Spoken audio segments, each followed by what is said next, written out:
Hey guys, Rolando Rodriguez here with xgains.com. We've got workouts that work, eats to satisfy, and everything else you need to reach your lifestyle goals.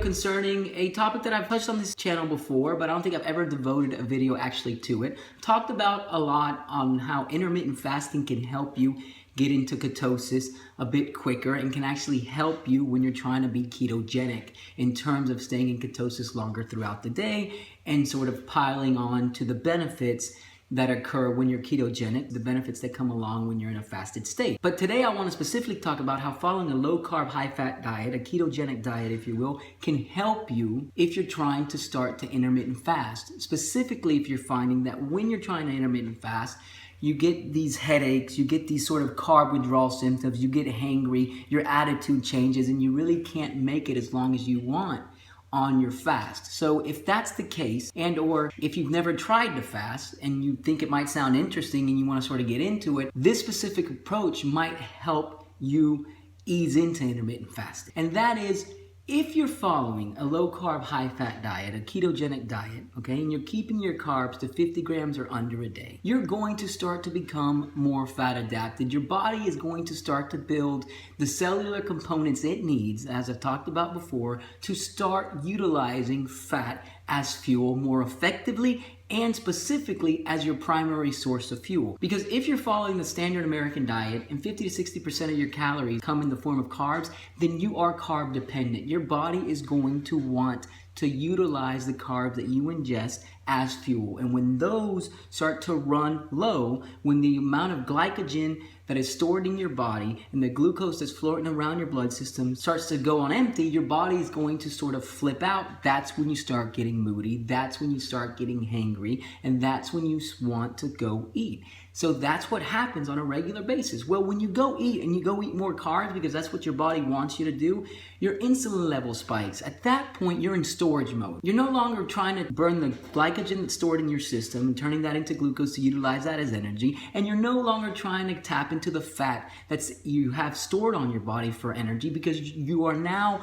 eating carbs. And when you eat carbs, your body's into storage mode. 3 or 4 hours pass by, you start getting hungry again. To break that habit, that self-reinforcing habit, really. You're eating carbs, you're using carbs, you're eating carbs, you're using carbs. You're never getting to the point where you're tapping what you want to tap into, which is the fat on your body. So to break that vicious cycle, you have to reduce your carb intake.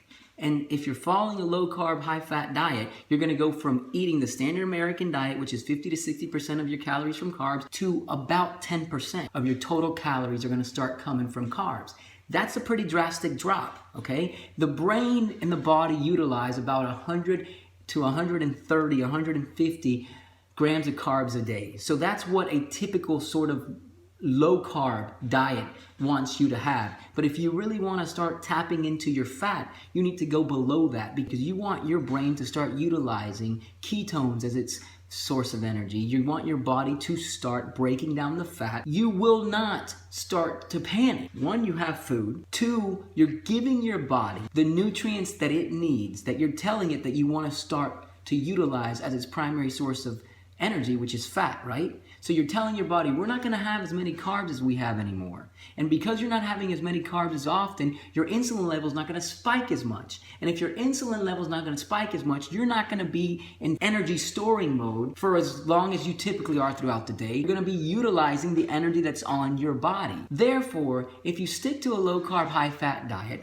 for about 3 weeks, you're going to realize that you are naturally not eating as much because guess what? Where most of your calories throughout the day were coming in the form of carbs because you needed to use carbs as your primary fuel source, that's no longer going to be the case. Your body is now tapping into the fat storage on itself to help feed the cells. And if that's happening, you're not going to need to eat as much because your body's saying, wait a minute, I have food on my body. Let's utilize that.